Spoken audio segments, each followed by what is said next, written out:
जिल्हा परिषद मराठी शाळा नवी दाभाडी येथील तुम्ही सगळे विद्यार्थी मित्र, तुम्हा सगळ्यांना पहिले नमस्कार, जय गुरु. आणि आपल्या शाळेचे मुख्याध्यापक आदरणीय श्री शिंदे सर, भोई सर, संचालन करणारे आदरणीय श्री मोंडवे सर, आणि मला इथपर्यंत घेऊन आलेले माझे मित्र विकास सोनवणे सर, सर्वांना मी पहिले धन्यवाद देतो, सगळ्यांचं अभिनंदन करतो. आणि विद्यार्थी मित्रांनो, जे मी या ठिकाणी आलो आहे, संस्कार सप्ताह आम्ही हा साजरा करतोय. संस्कार माहिती का तुम्हाला?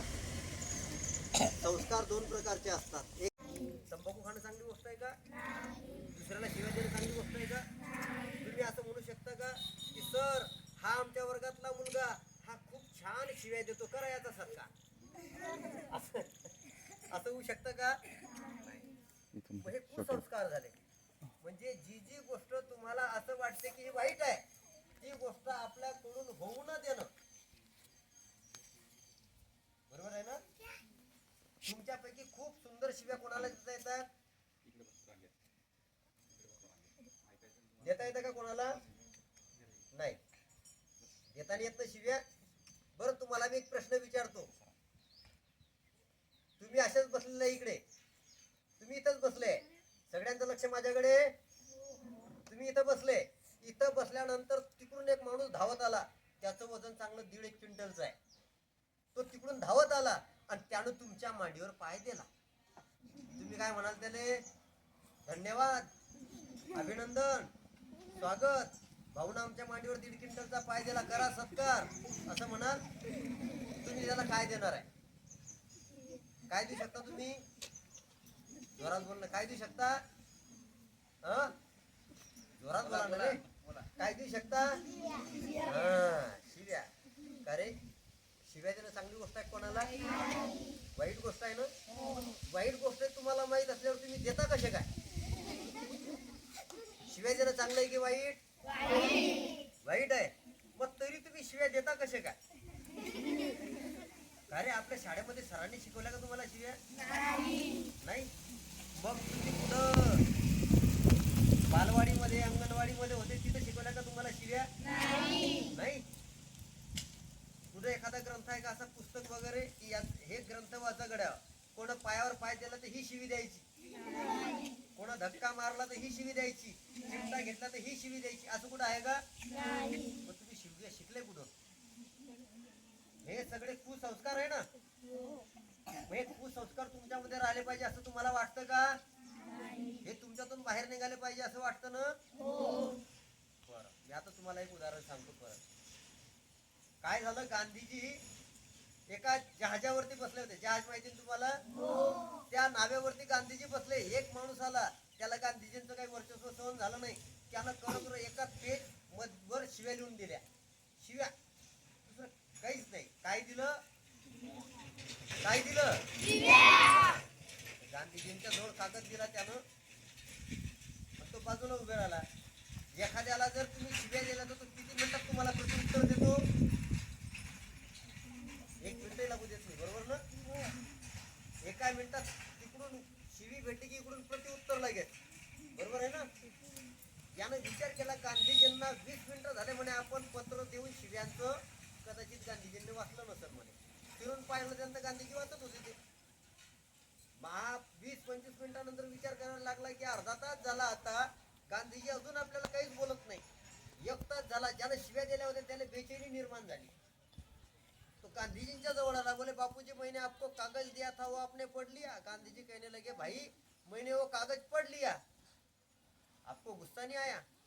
गांधीजी म्हणले, भाई मुझे गुस्सा क्यों आएगा? मुझे गुस्सा क्यों आएगा? उस कागज में से मेरे काम की जो चीज थी वो मैंने ले ली, बाकी सब कचरे के डिब्बे में डाल दिया. बोले उस कागज में से आपने क्या लिया?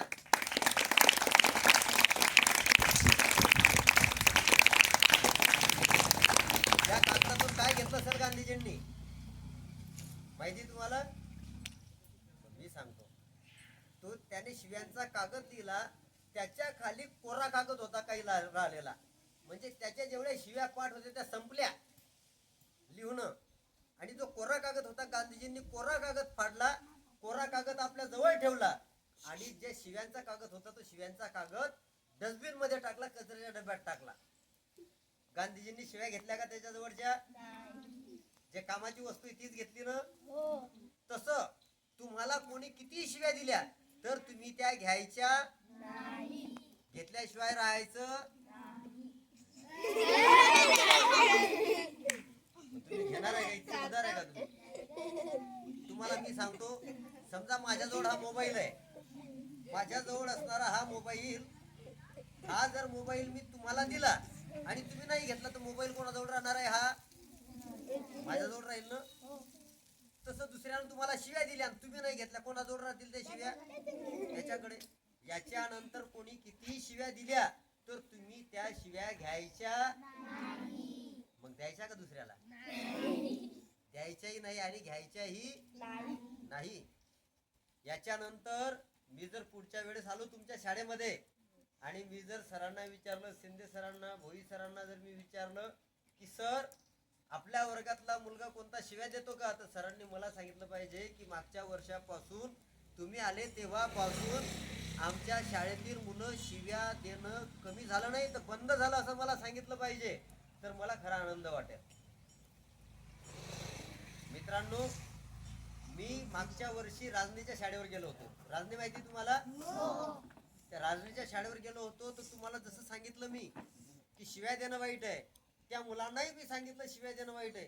त्या मुलांनी तिथं शिव्या देणं एवढं कमी केलं की तिथले सत्रे सर मला सांगायला लागले की महाराज मागच्या वर्षी तुम्ही शाळेवर आले होते, मुलांना सांगितलं शिव्या देऊ नका, आमच्या मुलांनी शिव्या देणं एकदम कमी केल्या. तसं तुम्ही कमी करणार आहे का शिव्या देणं? कमी करणार आहे की बंद करणार आहे? बंद करणार आहे. कोण कोण बंद करणार आहे शिव्या देणं? अरे वा, तुम्ही सगळे शिव्या देणं बंद करणार नाही का? तुमच्यासाठी जोरदार टाळ्या वाजवा.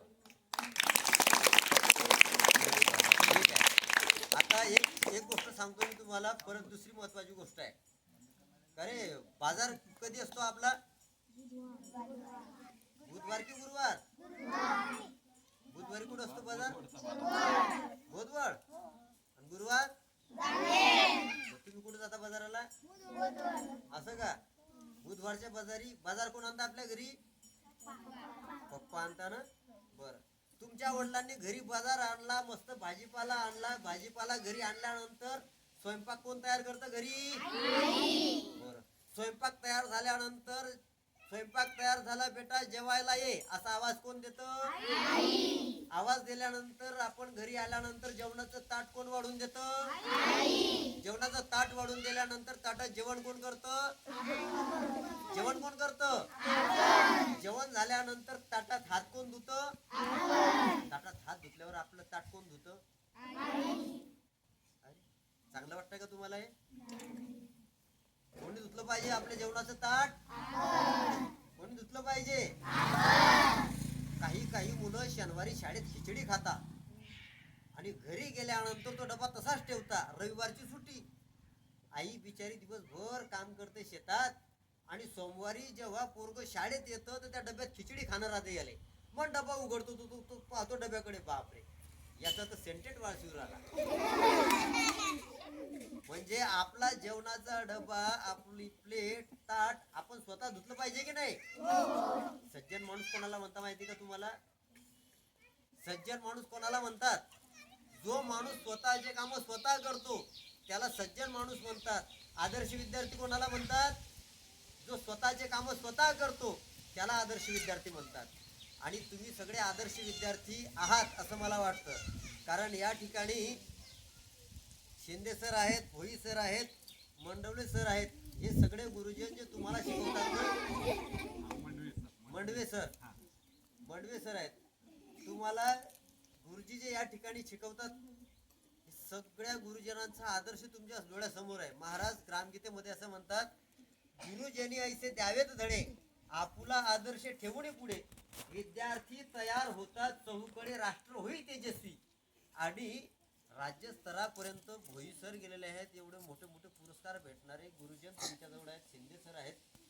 हे तुमचं भाग्य असलं पाहिजे. नाही तर सर आम्हाला आमची शाळा आठवते, विकास सर आणि आम्ही जेव्हा पहिली दुसरी तिसरीत होतो ना तर आमचं दुर्दैव होतं ते. आम्हाला जर तुमच्यासारखे गुरुजी भेटले असते ना तर आमचंही भाग्य उजळलं असतं. आमचे गुरुजी आम्हाला सांगायचे त्यावेळेस राणे सर पठारे सर होते, म्हणजे इकडे शाळा भरली की पहिले ते तिकडून पिऊन यायचे. आणि तिथं शाळेत आल्यानंतर सुद्धा काळ्या नावाचा पोरगा होता, त्याने सांगायचं काळ्या दारू घेऊन ये रे. तो काळ्या दारू आणायला जायचा. काय आम्ही शिकणार आहोत सर? पण विद्यार्थी मित्रांनो, तुमचं सगळ्याचं भाग्य आहे. तुम्हाला असे आदर्श गुरुजी भेटले ना, हे तुमचं भाग्य आहे. तुमच्या शेजारी जे कॉन्व्हेंटला जाणारे पोरं आहेत, तुमच्या चेहऱ्याकडेच पाहून सांगतो मी, कॉन्व्हेंटला जाणारे पोरं ज्यांचे मायबाप वर्षाला 40,000 रुपये खर्च करतात जामनेर सारख्या ठिकाणी पाठवून, त्या पोरांना तुमच्या बाजूने बसवायला लावा. आणि तुम्हाला एकाकडून मी चॅलेंज देऊन सांगतो की हे कॉन्व्हेंटचे पोरं याच्या निम्म्यातही येत नाही. माझा विश्वास आहे तो. कारण काल मी माझ्या गावातल्या शाळेमध्ये गेलो, आमचे पालवे सर आहे, त्या पोरांना सहज विचारलं, म्हणे महाराज काही विचारा. म्हटलं आता काही काय विचारा. म्हटलं सर तुम्हीच विचारा. बरं. सरांनी विचारलं 50चे 10% किती रे? पोरं म्हणायला लागले मी मी मी मी. सरांनी सांगितलं 42चा वर्ग सांगा. तिथंही मी करायला लागले पोरं. म्हणजे ही तत्परता या ठिकाणी असणाऱ्या शिक्षकांमध्ये जी तुम्हाला शिकवण्याची तळमळ आहे ना, तुम्ही फक्त इमानदारीने शिका. तुम्हाला जीवनात कोणत्याच गोष्टीची कमतरता पडणार नाही. लक्षात आलं का तुमच्या? जेवढे IAS ऑफिसर आहे त्याच्यापैकी जवळजवळ 99% कलेक्टर हे जिल्हा परिषद शाळेचे आहे. लक्षात आलं का तुमच्या? म्हणून स्वतःला कमजोर समजू नका. तुम्ही इथं शिकताय ना, इथून शिकलेला एक एक विषय तुम्ही आत्मसात करा. तुम्हाला जीवनात कोणत्याच गोष्टीची कमतरता पडणार नाही. आलं का लक्षात? मग स्वतःचं काम तुम्ही स्वतः करणार घरी गेल्यावर? कधीपासून?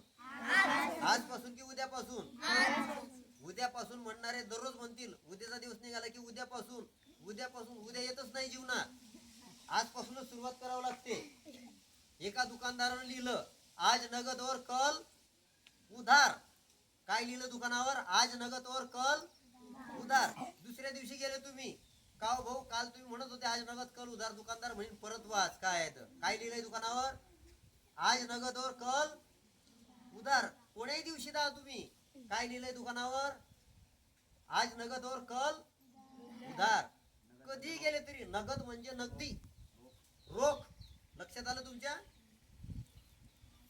रोख पैसे द्या आणि सामान घ्या. तसं तुम्हाला जर तुमच्या जीवनामध्ये आदर्श बनायचं असेल तर चांगल्या गोष्टीची सुरुवात आपल्याला आताच करावं लागते. लक्षात आलं का? बरं. आदर्श विद्यार्थी कोणाकोणाला बनायचं? हात वर करा बरं.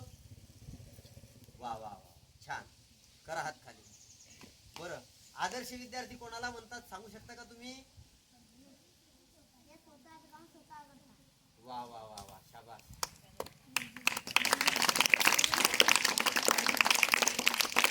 तो स्वतःच काम स्वतः करतो तो कोण? आदर्श विद्यार्थी. बरोबर आहे ना? जो दुसऱ्याची मदत करतो तो सुद्धा कोण? एका शाळेमध्ये गुरुजींनी सांगितलं, म्हणे गडे हो, रस्त्यानं जात येत असताना काही म्हातारे माणसं असतात, त्यांची सेवा केली पाहिजे. सेवा म्हणजे म्हाताऱ्या माणसाला जर त्या काठावरून या काठावर यायचं असेल, त्याचा हात पकडून त्याला शांततेत त्या काठावरून या काठावर आणलं पाहिजे. आंधळा माणूस असेल त्याला त्या काठावरून या काठावर आणलं पाहिजे. शाळा सुटली, दुसऱ्या दिवशी शाळा भरली. शाळा भरली तर पहिला पोरगा आला, प्रार्थना झाली, मुलं वर्गात गेले, मग आला तो. सरांनी विचारलं का रे उशीर का झाला? म्हणे सर एक आंधळा त्या काठावर होता, म्हणे त्या आंधळ्या माणसाला मी त्या काठावरून या काठावर आणलं. म्हणे सर म्हणत करा याचं स्वागत. त्या मुलाचं स्वागत केलं. याचं स्वागत झालं. दुसरा आला, may I come in sir? Sir म्हणत ये यात. का रे उशीर का झाला? म्हणे सर एक आंधळा या काठावर होता, म्हणे या काठावरून मी त्याला त्या काठावर सोडला. परत तिसरा आला, may I come in sir? म्हणे का रे वेळ का झाला? म्हणे सर एक आंधळा या काठावर होता, त्याला या काठावरून मी या काठावर आणला. असं करता करता 25-30 पोरं आले. सरांनी आतमध्ये बसवलं, त्याने सांगले गडे हो याने सेवा म्हणत नाही रे. एकच आंधळ्या माणसाला थंडाकार करून टाकला यानं अर्धा तास. त्या काठावरून या काठावरून या काठावरून या काठावर. हे सेवा झाली का? नाही. हे वाट पाहत होते. सरांनी सांगितलं की नाही आपल्याला सेवा केली पाहिजे. यानं लाईन लावली. त्या आंधळ्याला तिकडे सोडला की एक तिकडून इकडे घेऊन येत आहे, इकडचं तिकडे. ही सेवा झाली का? नाही. सेवा कशाला म्हणतात? तुम्ही तुमचे आई वडील सगळे शेतकरी आहे ना? बरं बरं. का रे आपले आई वडील दिवसभर शेतात काम करतात ना? शेतात काय करतात? काम करतात. काढी नको बाजू. काम करतात ना दिवसभर. मग दिवसभर शेतात काम करणारे आपले आई वडील, अरे संध्याकाळी आई वडील घरी आल्यावर म्हणताना की अरे बापरे आज दिवसभर फवारा मारला शेतात, आज खूप पाय दुखताय म्हणताना असे. असं म्हटल्यानंतर तुमच्यापैकी किती मुलं असे की जे आपल्या आई वडिलांचे हातपाय दाबतात? बापरे, हे तर 100% रिझल्ट आहे शाळेचा.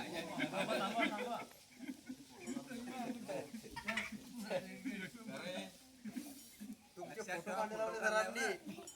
वा वा वा, बर. आता तुमचे फोटो निघाले. हात खाली करा.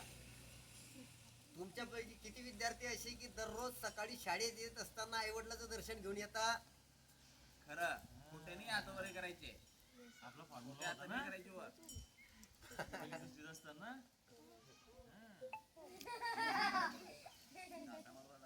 अरे किती जण आहे रे भाऊ? किती आहे? पाया पडून येतात, फोन लावतो घरी. फोटो काढून राहिले सर. बर, करा हात खाली. अरे बर बर, तुम्ही दररोज आपल्या आई वडिलांचे हातपाय दाबले पाहिजे. बरेच मुलं काय करतात, आपल्या वडिलांचे कपडे लटकवलेले असलेले खुंटीला खिशातले पैसे दाबतात. बरोबर आहे ना? खिशातले पैसे दाबल्यानं लोक चोर म्हणतील, पण मायबापाचे हातपाय दाबल्यानं काय म्हणतील तुम्हाला? आदर्श विद्यार्थी म्हणतील, हुशार पोरगा म्हणतील. बरोबर आहे ना? तुम्ही जर तुमच्या आई वडिलांचे हातपाय दाबले नित्य नेमानं, त्यांना जर तंबाखू खायचं जरी व्यसन असलं तर तुम्ही त्यांना म्हटलं की बाबा तंबाखू काय खाता हो तुम्ही, तुम्ही तंबाखूचं व्यसन सुद्धा सोडू शकता तुमच्यामुळे. बरोबर आहे ना? कोणाकोणाला वाटतं आपल्या वडिलांचं तंबाखूचं व्यसन सुटलं पाहिजे? हातवर करा. म्हणजे एवढं प्रमाण आहे सर एवढ्या वडिलांचं तंबाखू खाण्यात. करा हात खाली. आपल्या वडिलांचं व्यसन सुटलं पाहिजे, त्यांनी आपल्या वडिलांची सेवा करायची, हातपाय दाबायचे, ते म्हणतात तसं वागायचं आणि त्यांच्याकडून हे काम करून घ्यायचं. लक्षात आलं तुमच्या? ते निर्व्यसनी बनले पाहिजे असं वाटतं तुम्हाला? आलं काय लक्षात? आणि सगळ्यात महत्वाची एक गोष्ट सांगतो तुम्हाला, तुमच्या वडिलांनी जर तुम्हाला म्हटलं, ज्यांचे वडील तंबाखू खातात ना ते काय सांगतात आपल्या पोराला, बेटा 10 रुपये घे, दुकानावर जा आणि काय आण? तंबाखूची पुडी घेऊन ये. तुम्ही 10 रुपये घेता, दुकानावर जाता, तंबाखूची पुडी त्यांना आणून देता ना? मी आता माझं उदाहरण सांगतो तुम्हाला. मी लहान असताना एका माणसाने मला बोलवलं आणि मला बोलवल्यानंतर सांगितलं की बाबा रे म्हणे हे 10 रुपये घे आणि दुकानावर जा मला एक विमलची पुडी आणून दे. त्यावेळेस विमल, कहर, जहर असं भेटत होत्या पुड्या. मग मी त्याच्याकडून पैसे घेतले नाही का म्हणावं मोठ्या माणसाला, असे पैसे घेतले आणि असे खिशात ठेवले. गायब झालो, आलोच नाही. दुसऱ्या दिवशीच आलो. म्हटलं मामाजी हे तुमचे 10 रुपये. म्हणे भाषेबुवा तुम्ही कुठे गेले होते? आपल्या गावात म्हणता ना मामा भाषा, प्रेमाच्या नाते राहताना आपले. म्हणे भाषेबुवा तुम्ही कुठे गेले होते काल? पुढे आणलीच नाही. म्हटलं आणली नाही म्हणून 10 द्यायला आलो. म्हटलं 10 रुपये तुमचे घ्या. नाही म्हणे आता आणून द्या. असे घेतले 10 रुपये, असे खिशात गेले, जेव्हा गायब झालो 2 दिवस आलोच नाही. 2 दिवसानंतर परत गेलो. म्हटलं हे तुमचे 10 रुपये घ्या. म्हणे गड्या 3-4 दिवस झाले पुडी सांगतोय आणत नाही. म्हटलं मी तंबाखूच्या पुडीला अन्न काय, मी तिला हातही लावणार नाही आहे. तंबाखूच्या पुडीला हात सुद्धा लावायचा नाही. अन्न तर नाही दूरची गोष्ट आहे का रे. तुम्ही तंबाखूची पुडी जर आणून नाही दिली तर तुमचा बाप तुम्हाला मारणार नाही का? मग विमलच्या पुडीला सुद्धा हात नाही लावायचा. आलं का लक्षात? दिले ना खिशात ठेवायचे, दुसऱ्या दिवशी दिले. लक्षात आलं का काय करायचं तर? विमलच्या पुढेला पैसे दिले तर काय करायचं? खिशात ठेवायचे, खाऊन नाही घ्यायचे. तुम्ही जर 10 रुपये खाल्ले तर तुम्ही झोडले असाल संध्याकाळी घ्यायचे. बरोबर आहे ना? म्हणून पैसे दिले की घेऊन यायचे. संध्याकाळी आले बाबा घरी की त्याच्या हातात द्यायचे हे तुमचे 10 रुपये. त्यानं सांगणं डबल की विमलची पुडी घेऊन ये. परत घ्यायचं, घरी यायचं नाही अर्धा एक तासानंतर घरी यायचं. त्यानं म्हटलं विमलची पुडी 10 रुपये घ्या म्हणा. वापस पुडी आणून द्यायची, तंबाखूची नाही, विमलची नाही, कुठलीच पुडी आणून द्यायची नाही. त्यांनी जास्तच आग्रह केला तर प्रेमाने सांगायचं आपल्या बाबाले, म्हणा बाबा तंबाखू खाणं चांगलं आहे का? मलाही वाटतं म्हणा कधी कधी की मीही तंबाखूला चुना लावा. चांगला असेल तर आम्हाला बी द्या म्हणा थोडीशी त्यातली. काय म्हणतील तुमचे बाबा? ते म्हणतील की अरे येडा झाला का तू, तंबाखू खाणं वाईट आहे. मला तेच सांगायचं आहे म्हणा, तंबाखू खाणं वाईट आहे बाबा. तुम्ही तंबाखू खाणं बंद करा.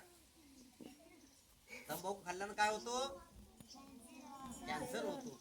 तुमची तब्येत चांगली राहिली पाहिजे असं आम्हाला वाटतं, म्हणून तुम्ही तंबाखू खाऊ नका. तुमच्या वडिलांनाही सांगा. आणि कोणीही याच्यानंतर आपल्या वडिलांना किंवा गावातल्या कोणत्याही भोपंजी टोपंजीनं तुम्हाला विमलची पुडी, तंबाखूची पुडी आणायची सांगितली तर आणायची नाही. आलं लक्षात? बरं, किती गोष्टी शिकले तुम्ही? शिव्या द्यायच्या. सकाळी किती वाजता उठायचंय? का रे, वाढदिवस साजरा करता ना तुम्ही? बरं, वाढदिवस साजरा केल्यानं माणसाचं आयुष्य वाढतं का? नाही, कमी होत नाही. मरायचं असं तेव्हाच मरतो तो. वाढदिवस साजरा केल्यानं आयुष्य वाढत नाही, पण आयुष्य वाढवणं आपल्या हातात आहे.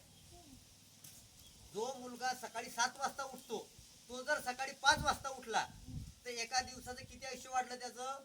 2 तास. किती तास?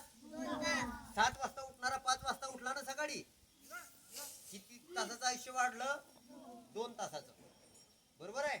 मग 2 तासाचं आयुष्य एका दिवसाचं. दिवसाचे तास किती? दिवसाचे 12. मग 12 तासाचा एक दिवस जो आहे समजा, सकाळ ते संध्याकाळपर्यंतचा कालखंड. बाकीचा तर झोपेत चालला कार्यक्रम. बरोबर आहे ना? मग 12 तासाचा जर दिवस धरला तुम्ही, तर 12 तास होण्यासाठी किती दिवस पाहिजे? 6 दिवस. बरोबर ना? मग 6 दिवसाचे 12 तास होता ना? बरोबर. मग 6 दिवसाचे किती तास? 12 तास. व 30 दिवसाचे किती तास? 60 तास. किती तास? 60 तास. मग 60 तासाचे किती दिवस? 12 पंचे 5 दिवस. बरोबर. एका महिन्याचे 5 दिवस. 12 महिन्याचे किती दिवस? एका महिन्याचे 5 दिवस. 12 महिन्याचे किती दिवस? 60 दिवस. हुशार आहे पोरं, मस्त. वा. 12 महिन्याचे किती दिवस झाले? 60 दिवस. म्हणजे किती महिने? 2 महिने. किती महिने? 2 महिने. मग 2 महिने आयुष्य वाढतं माणसाचं 12 महिन्या मागे. जर तो 2 तास अगोदर उठला तर. बरोबर आहे ना? मग 2 तास अगोदर जर माणूस उठला तर त्याचं 2 महिन्याचं आयुष्य एका वर्षामागे वाढतं. मग असं आयुष्य वाढवणं महत्वाचं आहे की नाही? म्हणून सकाळी लवकर उठलं पाहिजे. सकाळी लवकर उठून उशप्पान केलं पाहिजे. तुम्हाला एक उशप्पान सांगतो मी तुमच्या आरोग्यासाठी. उशप्पान म्हणजे सकाळी उठल्याबरोबर पोटभर पाणी पिणं, याला उशप्पान असं म्हणतात. लक्षात आलं का तुमच्या? मी सकाळी उठल्याबरोबर 1 लिटर पाणी पितो मी. किती लिटर? 1 लिटर पाणी. आणि तुम्ही जर सकाळी उठल्याबरोबर पाणी पिले तर तुमच्या चेहऱ्यावर कधीच मुरूम येणार नाही. मुरूम माहिती ना? भरतीसाठी वापरतात ते. चेहऱ्यावर हे पिंपल्स वगैरे येतात ना, डाग येतात ना चेहऱ्यावर, ते चेहऱ्यावर डाग तुमच्या कधीच येणार नाही. मुलींसाठी बरेच लोक उशप्पान करणे म्हणजे सकाळी करावे उशप्पान, त्याने आंतरिंद्रियाचे शांत होणं, नंतर करावे शीतजल स्नान, अति प्रसन्न चित्त राहे. लक्षात आलं का एवढं तुमच्या? बरं, आता तुम्हाला 1-2 गोष्ट मी सांगतो आणि थांबतो. ठीक आहे? बरं, आता सगळे इकडे लक्ष द्या. दररोज सकाळी किती वाजता उठणार आहे? रात्री किती वाजता झोपणार आहे? 10. मोबाईल किती तास पाहणार आहे? मोबाईल पाहणारे मॅड झाले काही पोरं. ते मोबाईल पाहता पाहता नुसते गेम खेळत राहतात. समजतच नाही. ते गेम खेळता खेळता काही तर मोठू पतलू पाहून समजत नाही यायले. हा दिसतो पतलू, तो पाहतो मोठू. बरोबर आहे ना? काही मुलं मोबाईल घेतला की ते गेम खेळत बसतात. अरे हा गेम खेळणारे आपल्या आयुष्याचा गेम होऊन जातो कोण्या दिवशी. म्हणून आपण तिकडे लक्ष द्यायचं. आपलं लक्ष अभ्यासावर असलं पाहिजे. आलं का लक्षात एवढं? ठीक आहे. आता तुम्हाला काही विचारायचंय का? काहीच नाही? काही शंका आहे तुम्हाला? बरं, थांबू मी आता. या ठिकाणी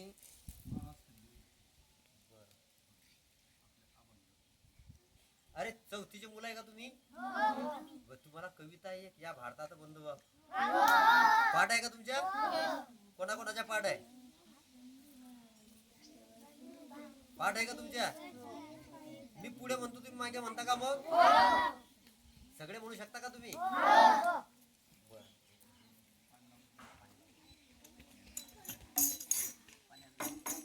याला काय म्हणतात माहितीये? डबडी नाही, खंजेरी म्हणतात त्याला. काय म्हणतात? खंजेरी. म्हणा माझ्या मागे. या भारतात बंधुभाव नित्य वसुदे देवरची असा दे. या भारतात बंधुभाव नित्य वसुदे देवरची असा दे. हे सर्व पंथ संप्रदाय एक दिसू दे मतभेद नसू दे. हे सर्व पंथ संप्रदाय एक दिसू दे मतभेद नसू दे. नांदोत सुखे गरीब अमीर एक मतानी. म्हणा. नांदोत सुखे गरीब अमीर एक मतानी. मग हिंदू असो ख्रिश्चन वा हो इस्लामी. इस्लामी. स्वातंत्र्य सुखाया सकला माझी वसुदे. स्वातंत्र्य सुखाया सकला माझी वसुदे देवरची असा दे. म्हणा. देवरची असा दे. या भारतात बंधुभाव नित्य वसुदे देवरची असा दे. देवरची असा दे. आता फक्त तुम्हाला खंजिरी ऐकवतो. याला काय म्हणतात? हे खंजिरी आहे. हे तुकडोजी पहिले तुकडोजी महाराज लहान असताना खंजिरी शिकले होते. एक हनुवती बुवा नावाचा माणूस होता त्याच्याकडं. आणि या खंजिरीच्या माध्यमातून देशाला स्वातंत्र्य मिळवण्यासाठी खूप मोठी क्रांती केली महाराजांनी.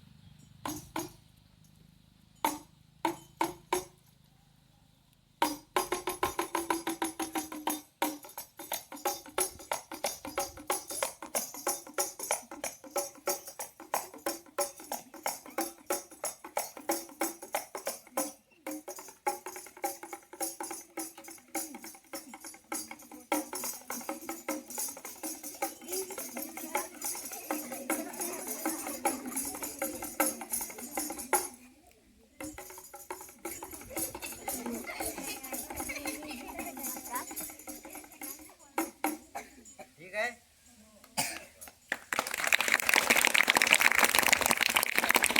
या ठिकाणी मला सरांनी बोलण्याची संधी दिली आणि तुम्ही सगळ्या विद्यार्थ्यांनी खूप शांततेने ऐकून घेतलं.